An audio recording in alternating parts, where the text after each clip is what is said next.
جی دوستو، جب سے بی ایل اے نے جعفر ایکسپریس ٹرین پر 11 مارچ کو حملہ کیا، بہت سے لوگ بہت سی باتیں کر رہے ہیں، اپنے اپنے تجزیے پیش کر رہے ہیں، اپنے اپنے پرسپیکٹیو سے چیزوں کو دیکھ رہے ہیں۔ میرا تو ہمیشہ سے یہی خیال رہا ہے کہ، اور اس کے شواہد بھی موجود ہیں، سچی بات تو یہی ہے کہ گو کہ سوشو اکنامک ڈیولپمنٹ اس نے بلوچستان میں نہیں ہوئی جو اس کا حق تھا۔ بلوچ لوگوں کے گریونسز ہو سکتے ہیں اور جائز بھی ہیں، اور ہمیں اس پہ فوکس کرنا بھی چاہیے، لیکن یہ ممکن نہیں ہے کہ اس مختصر جو لوگ ہیں تعداد میں جو کہ ملیٹنسی میں انوالوڈ ہیں، وہ اتنے بڑے بڑے آپریشن کریں بغیر کسی بیرونی ہاتھ کے۔ اس میں دو پہلو ہیں۔ ایک تو دیکھیے، یہ بات بالکل واضح ہے کہ گوادر پورٹ کے ڈیولپ ہونے کے بغیر یا اس کے فنکشنل ہونے کے بغیر سی پیک آگے نہیں چل سکتا، اور سی پیک کا جو بنیادی آبویسلی ایکسیس جو چاہیے چین کو، وہ عربین سی میں چاہیے، انڈین اوشن میں چاہیے، تو وہ ہو نہیں سکتا جب تک کہ گوادر پورٹ جو ہے وہ فنکشنل نہ ہو۔ تو یہ تو بات بالکل واضح ہے۔ اب اس میں گلوبل ڈائنامکس بھی ہیں، اور اس میں مجھے کہنے میں قطعاً کوئی یاد نہیں ہے کہ امریکہ بھی نہیں چاہتا کہ سی پیک ڈیولپ ہو، یا پاکستان جو ہے چین کو کھلی چھٹی دے دے گوادر پورٹ میں، اور وہاں پہ یہاں تک کہ اپنے نیول بیسز بھی وہاں پہ بنائے۔ یہ بات تو بالکل واضح ہے، اور اس وقت ہم یہ بھی جانتے ہیں کہ امریکہ اور بھارت کے اسٹریٹجک تعلقات بھی ہیں، اور وہ چین کے خلاف بھی ہیں۔ بھارت کے چین کے ساتھ سیریس ایشوز ہیں، اور اب بھارت، چین اور امریکہ کے درمیان بھی سیریس ایشوز ہیں، کیونکہ چین ہی ایک واحد ملک ہے جو امریکہ کے سپریمیسی ہے اس کو چیلنج کر سکتا ہے۔ تو گوادر پورٹ کو اس کے، جس طرح میں نے پہلے عرض کیا، اس کے بغیر سی پیک ناممکن ہے۔ اب کوشش تو یہی ہے کہ بلوچستان میں انریسٹ کریٹ کی جائے، اور اس حد تک کی جائے کہ چین کے جو لوگ ہیں، یا چین جو ہے وہ متنفر ہو جائے، وہ گو اپ کر جائے کہ بھئی یہاں پہ گوادر پورٹ فنکشن نہیں ہو سکتی۔ اور ہمارے لیے، پاکستان کے لیے مسئلہ یہ ہے کہ جہاں گوادر پورٹ امپورٹنٹ ہے، وہاں ہم یہ بھی چاہتے ہیں کہ اسپیشل اکنامک زونز بھی بنے، اور وہ بھی بلوچستان میں بننے ہیں، اور باقی شہروں علاقوں میں بننے ہیں، پروونسز میں، لیکن بلوچستان بھی ایک کینڈیڈیٹ ہے، اور میک سینس کہ بلوچستان میں جو اسپیشل اکنامک زونز ہیں وہاں زیادہ بنیں، تاکہ گوادر پورٹ وہیں پہ ہی ہے، وہیں سے چیزیں آگے دنیا بھر میں ایکسپورٹ ہوں۔ تو اب جب انسٹیبلٹی ہوگی، جب حالات اچھے نہیں ہوں گے بلوچستان میں، تو اسپیشل اکنامک زونز بھی جس طرح بننے چاہیے وہ بھی نہیں بن پائیں گے۔ تو اٹ میک سینس بھارت کے لیے یا امریکہ کے لیے کہ وہ بلوچستان میں صورتحال کو اس لیول تک رکھے جہاں پہ عدم استحکام ہو، اور جو چیزیں جس طرح آگے بڑھنے چاہیے وہ نہ بڑھیں۔ تو یہ تو بالکل ایک نیچرل سی بات ہے، اس پہ کسی کو کوئی شک بھی نہیں ہے اور دو آراء بھی نہیں ہے۔ دوسری بات میں یہ بھی کہتا رہا ہوں کہ کم از کم ایران کے انٹرسٹ میں نہیں ہے۔ کچھ لوگ ایران کی جانب بھی کہتے ہیں، انگلی اٹھاتے ہیں کہ وہ بھی، اس کی بھی انوالومنٹ ہے، لیکن وہ اس پہ زیادہ میرا جو ہے I do not subscribe to this viewpoint simply for the fact کہ ایران کے اپنے بھی بلوچستان سستان میں ایشوز ہیں۔ اگر یہاں پہ انریسٹ ہوگا تو وہاں بھی مسائل ہو جائیں گے، تو اس وجہ سے میں نہیں سمجھتا کہ ایران کے انٹرسٹ میں کسی طرح ہیں۔ پھر افغانستان میں فار دیٹ میٹر،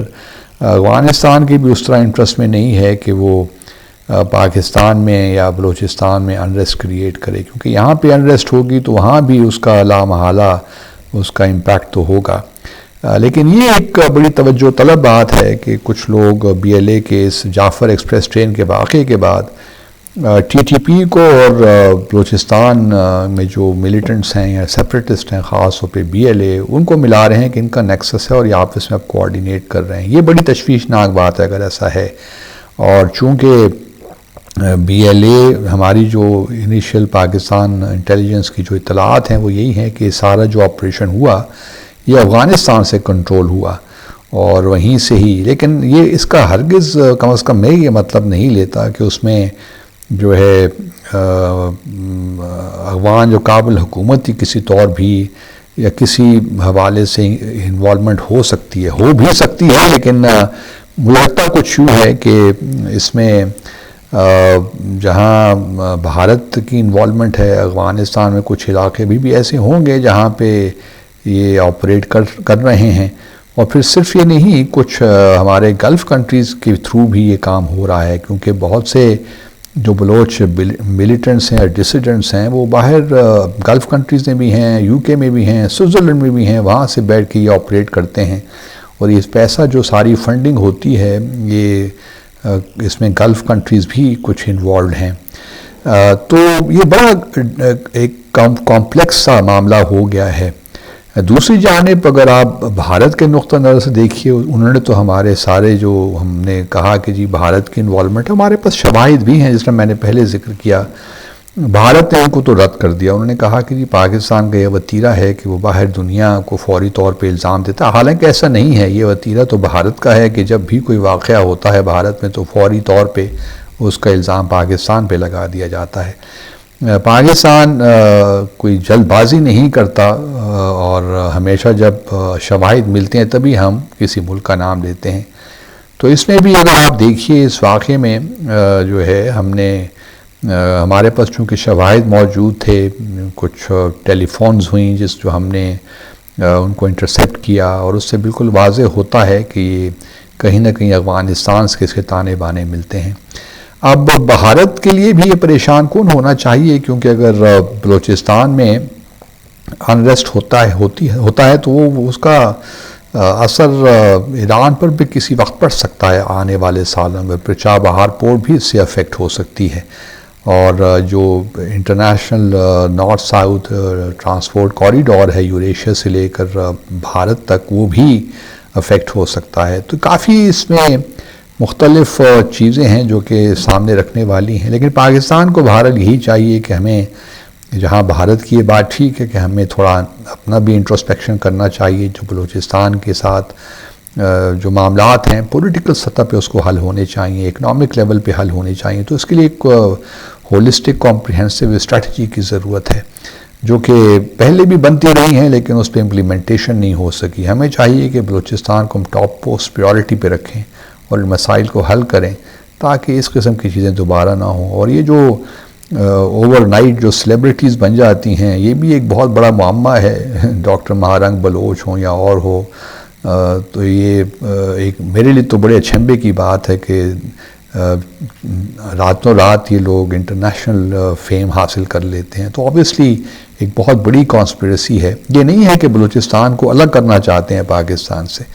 یہ بات بھی یاد رہے، بس اس حد تک ہے کہ بلوچستان میں انریسٹ رہے، اور